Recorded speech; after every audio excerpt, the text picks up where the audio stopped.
Hey guys, welcome back to another video, and if you're new here, hello. Maybe consider subscribing and hitting that like button. Today is just going to be a quick one, just doing a good old-fashioned board setup.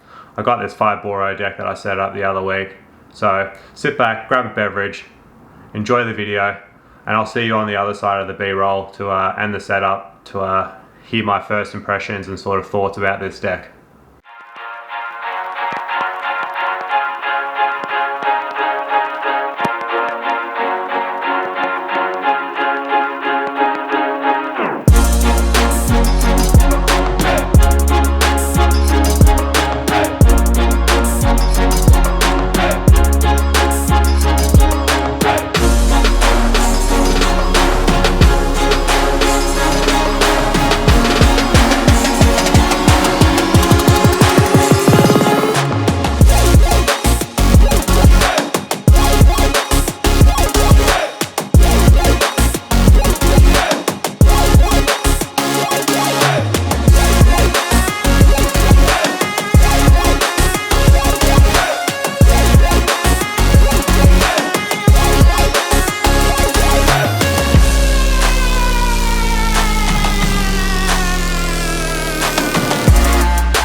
There we go.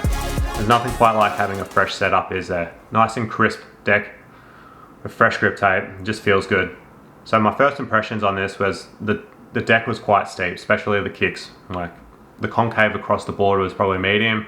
It felt nice. The whole shape of the board just felt nice in general, but the kicks were really steep. Like you only had, there was like probably a half a finger flat across the board. I mean, from the bolts to where the kicks come up.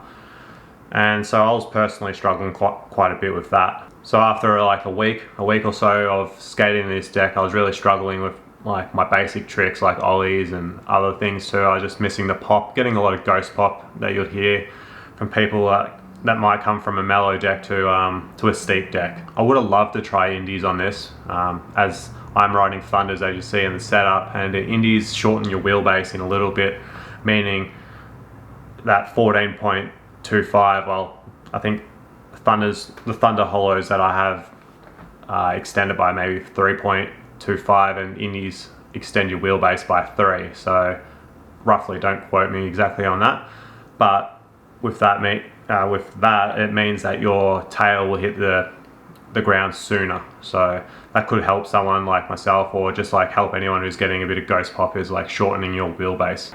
One thing they do say, or I hear about South Central wood, is that it's quite stiff and it will last the distance, and you sort of can tell that straight out of the box. Like I mentioned, the shape of the deck was quite nice, especially looking down at it. It's got a nice full nose, the tail's pretty full too, it's not too much taper to it, which it leads to like just good cruising around, a good deck to cruise around on. It's just a shame a little bit about the kicks, or that was personally, if you like super stiff decks with big kicks, or like steep kicks, like maybe if you're younger and you're looking for that extra pop to get you higher, this will be the deck for you. But that's just about it for this video. It was just a quick one. My first impressions on this deck was it was steep, it was stiff, and it had a nice shape. So maybe if I went back and got some indies, which I actually do have some indies on the way, I'll ride this deck again. But on Thunders, for me, it wasn't manageable, so I ended up riding something else with a little bit more mellow kicks. Thanks for dropping by and watching. If you like this video, hit that like button. Consider subscribing for more videos that I have I'm planning to do upcoming. Maybe I can get a little bit better at my talking as well. So anyway, I'll catch you guys in the next one. Thanks for watching. Peace.